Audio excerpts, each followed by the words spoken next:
Welcome back to another episode of Real Results. I'm your host, Coach Joe Villegas. This is the program where we help you to improve your health, increase your wealth, and live a more fulfilling life. And with me today, I have my dear friend, Raheel Siddiqui, who's a motivational speaker and has an absolutely incredible story to share with us. And I know the viewers are gonna get a ton out of it, Raheel. So I am pumped to have you on, brother. Thanks for coming on the show.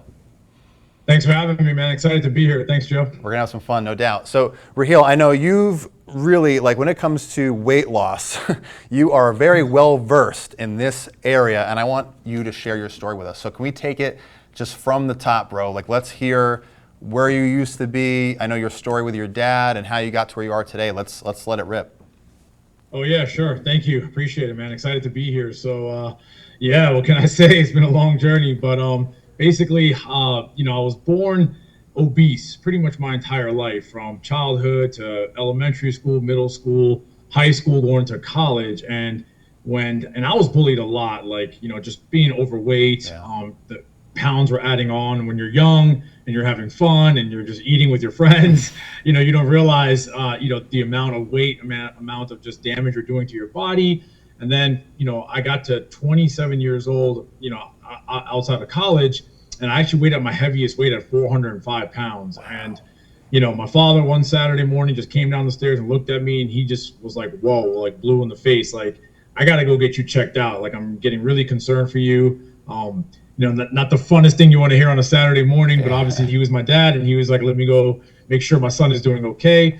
So I said, sure. So got my blood work done from the doctor. Then a few days later, my father and I went to go see the doctor to go over my results. And never forget this story. I'm notoriously known for it, but the doctor came in, looked at my father and I, had a folder in his hand, just gave a quick head nod. How you doing? Opened the folder with the results in my hand, looked at the folder, just flipped through the few pages of results, not even a few seconds, closed the folder, threw it on the counter, looked at my father and I and said, it doesn't matter what these results say. Your son will be dead by the time he's 40 unless he changes his ways. And that's it. And, wow. 5-star review was kind of tough to give when he did that.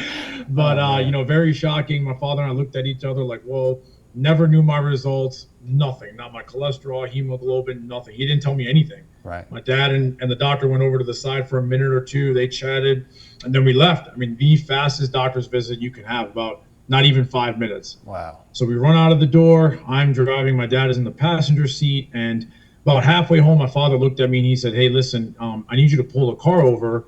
And I asked him, is everything okay? He said, yes, can you pull the car over? I need to speak to you. It's urgent. It's important. I said, okay, sure. So I pulled the car over on the side of the highway. True story. And he just looked right at me and he said, listen, I need you to take this seriously. This isn't a game. I'm running out of time, and, you still have time. And my father was dealing with a lot of health issues at that time in 2010. He had a liver issue that was really just wearing down on him. He would have water that would leak out all over his body, and his body was just breaking down. So I just felt like that was maybe his one moment, probably his last moment to knock some sense into me. Yeah. But he was telling me, I'm not going to see you get married. I'm not going to see you have kids. I'm a father now. The fact that, a father can say that to a child, I can't even imagine saying that to my own son. But right. He was just trying to get through to me. And in that very moment, for a split second, I thought, okay, a typical father-son lecture here, but I just saw the pain in his eyes, the water in his eyes. And he was like, listen, you have to take this seriously. And he said, you need to promise me, and we will not drive home until you promise me. And it was in that very moment where he just said to me, okay, yeah, I told him, I was like, I promise I will go ahead and do this. I will take care of it. I will try my best. I'll do whatever I can. And then we drove off. And it was tough, man. It was tough. Life is tough. And I tried and failed a lot. And May 2010 rolled around. A few of my close friends, I had joined a local gym. They were like, hey, man, why don't you join the gym with us? It'll be fun. We can work out together, play basketball together. So I thought, okay, they say in life timing is everything. So I said, sure. So I joined the gym. I took a class. It was called Team Weight Loss class. And they do weekly weigh-ins every single week. And I'll never forget it. I was 405 pounds. I remember the very first day of class, and I got on the scale. And before you started that class, the trainer said, I'll never forget it. She said, before anyone starts this class, and everyone, you have to announce your weight to the entire class. Wow. And I'm like, oh my God, dear God. I'm like, please don't. No. I was like, please don't make me do this. But I'll never forget what she said. She said the hardest step in life, Raheel, is the first step. If you have the courage to do this, I promise you, everything else will become easier. So I had to go up on the scale and say, I'm Raheel Siddiqui. I'm 405 pounds. And I can just see everyone just staring at me like, a lot of different emotions from them, right? Yeah. The pity, they probably felt sorry for me. They were just kind of shocked. I felt so hurt, so dejected, went home crying that day, crying in my car, got to my bed crying. But I had this little voice in my head saying, look, I've tried and failed for months now. I made this promise to my dad. I got to have the courage to get back up. You fall down 7 times, you get up an 8th time. You fall down 10 times, you got to get up, man. You got to get up. So that voice was still in my head. My dad's voice was still in my head. Went back, finished the first week of class. I actually lost 5 pounds the first week. Nice. So in my mind, I was like, let me shift my mindset. Let me see if I could, go every single day that week, including class, what would happen. And then I did that second week, and the trainer did the weekly weigh-in, and he had told me, he was like, dude, you lost almost 20 pounds this week. Wow. And I thought that was the first time in my life after 27 years, I didn't quit. Right. All I ever knew was quitting, Joe. That's all I knew. Times got hard, I quit. If I couldn't solve a problem at school, homework, I quit. Right. I tried to play ball, I got tired, I quit. I tried to lose weight, I quit. But that was the first time where I really felt that spark, like, okay. And that's when the switch just hit and the fire just lit up. And I just became a beast, man. So from May 2010 to May 2011, I lost my first 150 pounds. Wow. Had a wonderful time. It was awesome.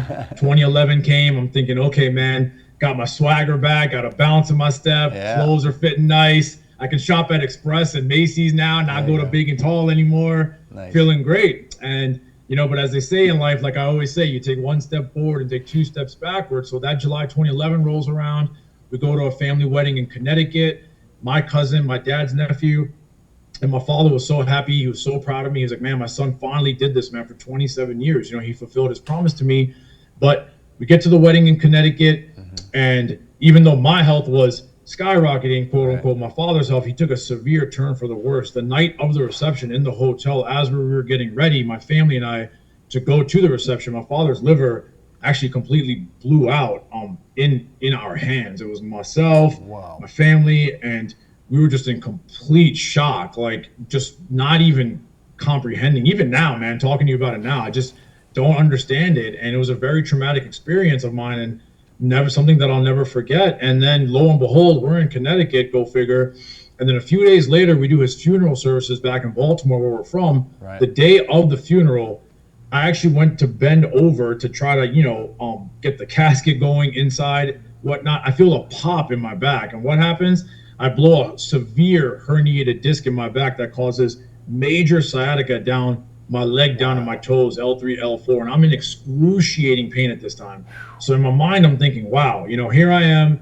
I conquered the beast. I climbed Everest. And I went as far as I felt like I was on top of the world. And as they say, man, sometimes it's gravity. You can't stay on top forever. And I just came crashing back down, man. And then the pain, it just wouldn't go away. The motivation that I had, the fire, just completely burned out. I'm thinking to myself, okay, man, I did this for my dad. What am I even doing now? Right. So then that fire just kind of burned out, man. So then I had this pain for years and years and years. And, and then go figure, it was just crazy. And then I actually ended up blowing my second herniated disc in January 2020 as well. So now I had 2 herniated discs. And in between those 8 or 9 years, I was still working out, but I wasn't healthy. I wasn't that beast that I was, because I just didn't have the motivation anymore. I didn't have the fire anymore. And the chronic pain was really wearing down on me. I had got married in 16.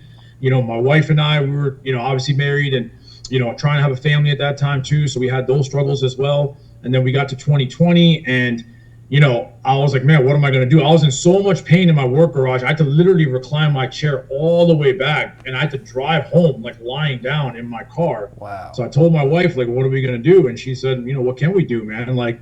It's another wall that you had. Your obesity was a wall you had to fight through. The bullying was a wall you had to go through. The pain, you're losing your father. She was like, this is another wall, man. You got to go right through it. And I tell everybody, life has nothing but a bunch of walls, man. You got to go right through it. Yep. Met a great family, a family friend of mine, ours, my wife's best friend, referred us to a great surgeon. Got the surgery done. And I remember I was in pain even that day, woke up with the anesthesia. Doctor said you might have about 6 weeks of recovery ahead of you. So in my mind, I'm thinking, okay, 9 years of pain. Now I got to go another 6 weeks. And I guess all the emotions of it all. Right. Got to my car, started breaking down in tears. I'm already up 60 to 65 pounds. Wow. You know, just crying my eyes out. And my wife was like, dude, like, you got this, man. We got this. I'm going to be with you every step of the way. So every day for 6 weeks, my wife was changing my bandages in my back. I got 2 scars in my back. She was changing them every day. Wow. Putting my arm around her arm to walk me up the stairs, walk me down the stairs, walk me to the restroom, walk me around the neighborhood, physical therapy, rehab, forcing me, pushing me. And I mean, she was so amazing. My son was just born in November 19. Wow. And I don't know if a lot of people know this. She knew how much my training always meant to me. So even after the surgery, she said, look, I know you have to go back to work after the recovery. You know, I'll take care of the night feedings. She was like, I know you need to get up and get your training in and then go to work. Don't even worry about it. Get your rest. Wow. Get your trainings in. I got this, man. Like, this is a sacrifice that I got you. Don't worry about it. Don't worry about it. Wow. She just knew how much it meant to me. My training is everything to me, man. And 6 weeks go by, did all of that, fought through it, went to the doctor, looked at me, did my checkup, man. Never forget it. He was like, dude, I just got 3 words to tell you. I said, what's up? He said, let it out, man. You're 100% pain-free. Let it out. And then I let it out, boy. I mean, if you could hear it in my voice, I just ripped it. And then from there, I lost all the 60-plus pounds that I gained and then some. Wow. Today, I'm down 190 pounds. I'm in the greatest shape of my life. I am 40 years old. I am a father now. I am happily married now. I mean, every single wall they put in front of me, man, I just ran right through it and ran right through it and ran right through it. And I tell everybody, man, like, any wall that is put up in front of your life is meant to be broken. It's up to you. You know, it's okay to cry. It's okay to struggle. It's okay to suffer. And no matter how big that wall is, man, I promise you, if you have the courage to keep getting up and keep hammering away, whatever greatness, whatever goal, whatever dream is waiting for you on the other side of that wall is the most beautiful thing you'll ever experience. And man, I wouldn't trade it in for the world. All the pain, all the bullying, all the suffering, the surgery, the rehab, everything that I had to go through, Yep. I wouldn't trade it in for the world, man. Now I just feel like I'm freaking unstoppable. I love that. Here I am talking to you now. So, dude, Raheel, I mean, your story is just unbelievable. And I mean, you've gone through so much adversity. I mean, you've got an incredible support system around you, clearly, to help you get to where you are today. Now, I know we want to get into some practical steps. We're going to take a quick commercial break. When we come back, Raheel's going to share with us some of the more practical tips he used to help break through these walls time and time again and be successful with his health and now with his career as a motivational speaker. So we'll take this break to hear from our sponsors.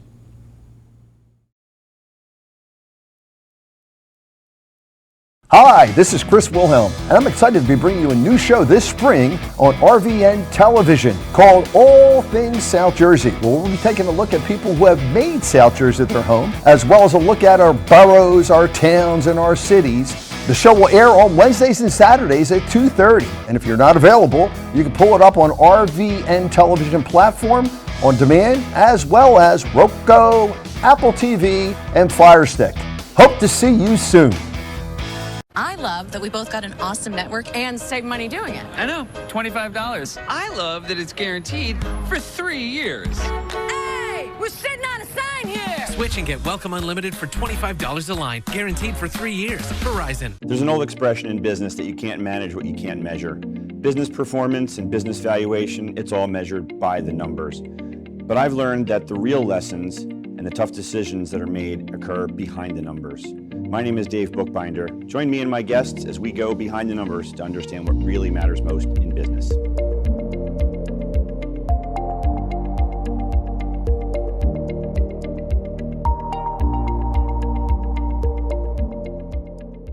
Hi, I'm Darlene, And I'm Joe, and we're your new hosts at Let's Talk on RVN Television. and we're going to have a really exciting and fun-filled show with guests in every walk of life. So join us every Thursday afternoon at 2 o'clock and every Friday evening at 5:30. So see you then. Oh, okay. Easy does it. We switched to Liberty Mutual and saved $652. They customize your car insurance, so you only pay for what you need. With the money we saved, we thought we'd try electric unicycles. Careful, babe. Saving was definitely easier. Hey, babe, I think I got it. It's actually... Okay, show off. Oh. Only pay for what you need. Liberty, liberty, liberty, liberty.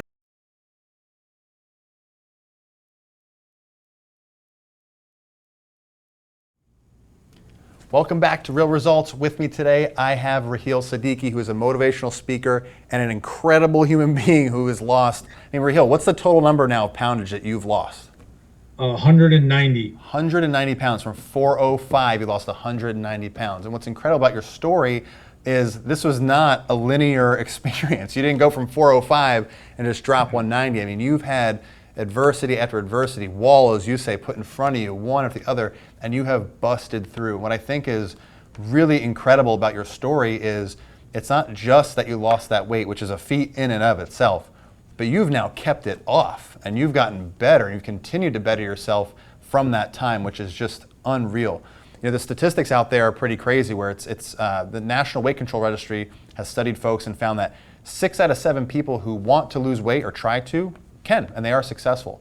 But about 80% of those people gain it back and then some, which is crazy. So the likelihood of success, statistically speaking, is low, unfortunately, right? But you've found a way. That's the incredible part about your story, is you've found a way to keep this sustainable for your lifestyle. So what I'd love to do on the back half of this episode here is get into more of the tactics.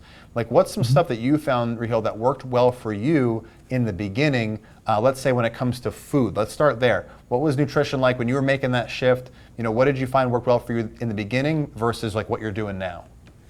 Yeah, sure. No, that's a great question, and I'm glad you asked that. Thanks, Joe. I think the best way I can describe it is when I started out in the beginning, kind of quickly twofold. So when I started out at 405 pounds, it's so hard to tell somebody at 405 pounds, well, cut out pizza, cake, soda, and all that, and just go straight eating salmon and fish and chicken and rice, right? I just feel like that's not realistic. Yeah. My approach, I feel like, is more realistic, and I hope the viewers can see this and understand it. But I would just tell people, like, listen, if you're starting out on your fitness journey and you're trying to strictly lose weight specifically, whatever you're doing right now, just build towards that. And what I mean by that is, like, listen, if you have bad eating habits now, just try to cut it down, like cut the calories down. You know, don't have a whole pizza. Try to cut it down to like 1 or 2. You know, obviously, if you're having soda right now, try to get rid of the soda. Maybe have like water instead, or maybe have something that's not like, you know, high saturated, you know, high just, you know, caffeine, any of those type like heavy starches.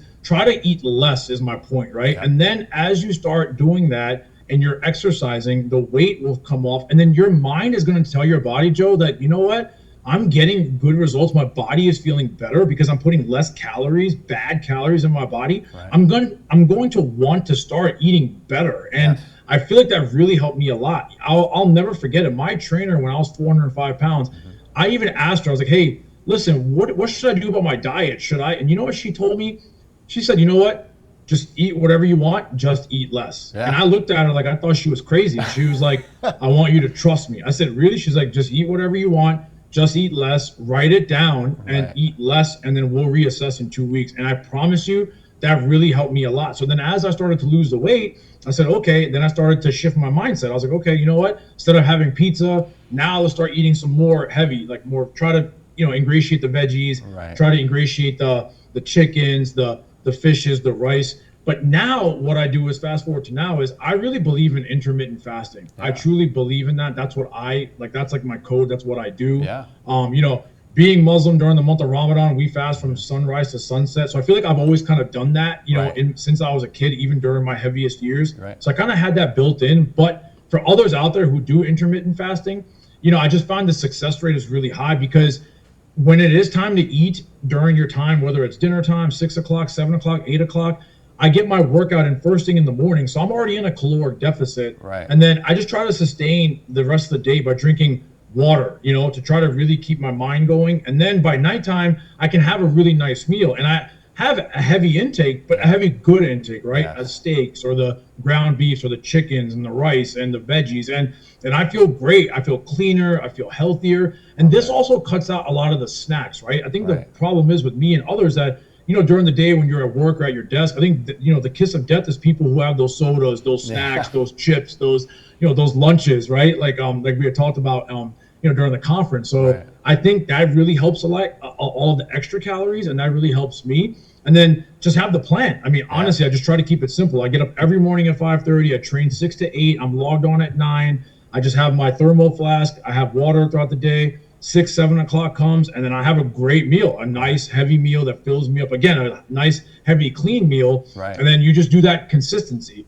You got to think of it as down your 20 points in the game. One 3-pointer, one touchdown isn't going to bring you back, right? Just brick by brick, day by day. You stack the daily wins, and then those days become weeks and then months. And then before you know it, man, the results are going to come. But you got to stick with it. I mean, I think that's the problem why people fail is because they want results right away. And you're not going to always get results right away. These things take time. Like you said, my journey has been a lot. I've been doing this for 13 and a half years. So not everyone will take that much time, but just stick with it, man. I promise you, if you have a plan and you stick with it, the results will come. Yeah, no, I love that. And I think what's really special about your journey, Raheel, and this is something we talked about. So for the viewers, Raheel and I had a chance to share the stage at the Health 2.0 conference in Las Vegas a couple weeks ago.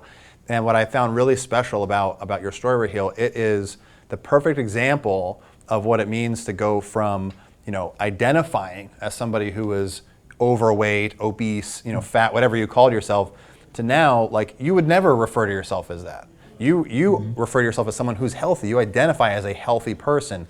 And because of that, the choices you make have to be congruent with that identity. Otherwise, it wouldn't align with who you are, right? It would feel really weird to act like somebody that you're not. So in your case, I mean, you identify as a healthy person. So what do? You drink water constantly. You make time to train every day. And it's so important to the fact where your partner even says, hey, I know how much this is important to you. Go do it. Make sure you get it done because it's that fulfilling to who you are. And all your food aligns with that now. So I think that's great. And the other point you made, I want to make sure viewers take this away, is you didn't go from 0 to just intermittent fasting. You made these small changes and you conditioned it over time to the point now where you've found that intermittent fasting works for you. It may not work for everybody, but in your case, to where you are today, this is what works for you to stay, as you said, consistent, which is the most important piece. So I think that's just like super great insights, and people can learn so much from that part of your journey. I know we're kind of going to come up on time pretty soon, but I want to make sure we touch on some of the mindset stuff too. So when you talk about staying consistent, Raheel, like, are there certain things that you do to make sure you stay motivated? I know we've been friends now for a short while, but every moment that I talk to you, you are so fired up all the time. I'm trying to do my best to keep up with you. So what can folks be doing to kind of like keep that fire burning inside and in the belly? Like, what works for you? Yeah, sure, definitely. I just think you just gotta find a way to challenge yourself, push yourself every single day. Tell yourself whatever that you're going through. Tell yourself, you know what, especially when you have a goal. I think the bottom line is if you have a goal, you have to tell your mind, I'm going to do whatever it takes to hit that goal. For example, when I talked about it at the conference, from 2010 to 2011, that first year of training, I didn't hang out with friends that weekend on weekends. I didn't go out to restaurants. I didn't go out to events. And I'll be honest with you, Joe, even 13 and a half years later, if there's an environment where I feel as though I'm not comfortable in, I'm not going to go. And my wife will support me. And I'm not saying that might work for everybody, but my point is that if you want to hit goals in your life, especially when it comes to fitness goals, you have to find a way to be selfish, and you have to understand the process of, listen, this is the ultimate goal. This is the end game. You have to make sacrifices. I think that's the best part, sacrifice, right? So if you're on a fitness journey and you're on a health journey, let's just say you're doing great, but your buddies are going to watch a Sunday game, right? Let's just say Joe and I, we have 5 of our friends, they want to go out and they want to go to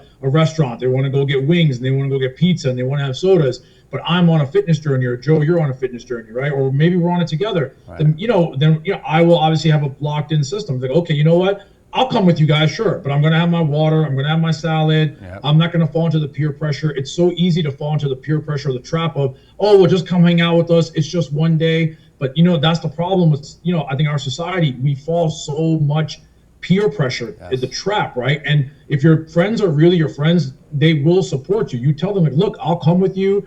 And this is my plan because I'm trying to reach a goal. And that's great. If they're your friends, they'll support you. But you know what? If you feel like you're not going to be comfortable in that situation, then just avoid it. Don't go and tell yourself, you know what? It's okay. I got goals I got to hit. And when I do reach my goals, then I can reassess how I will be in my personal life and go from there. But I still live by that code 13 and a half years later, brother. Like, if I'm not in a situation where I feel comfortable, I'll go, and I still have my lockdown mentality. Like, this is what I'm going to have because I am just wired this way. Or I'll just kindly be like, look, you know what? I'm not feeling this environment today. Nothing against anybody, nothing personal. I'm out, and I'll see you guys next time. And it is what it is. And I think to reach goals, to reach greatness, to even go further than that. If you want to be great, man, that's what it takes. You got to sacrifice. You got to be able to tell yourself, you know what? I want to be great. I want to hit my goals. I want to get to the top. I want to get to the Pantheon, the Mount Rushmore, whatever it takes, man. And I truly live by that code. And I hope the viewers can see that too. Like, if you do that, you will, I promise you, you will love the end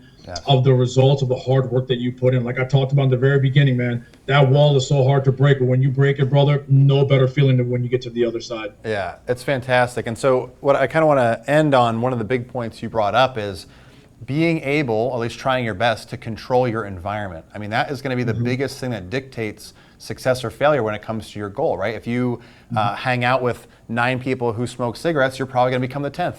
If you hang out with 9 people who are, self-driven millionaires, you probably will become the 10th. It's all about who you surround yourself with, the environment you put yourself into, and having the courage, like you're saying, having the courage to say no and maintain that positive environment that supports and nurtures your ultimate goals. So Raheel, thank you so much for coming on the show, brother. It's always an honor and pleasure getting to talk to you. If folks want to connect with you, find you, learn more about you, get to watch your recent TEDx talk, which was pretty awesome, where can they get a hold of you?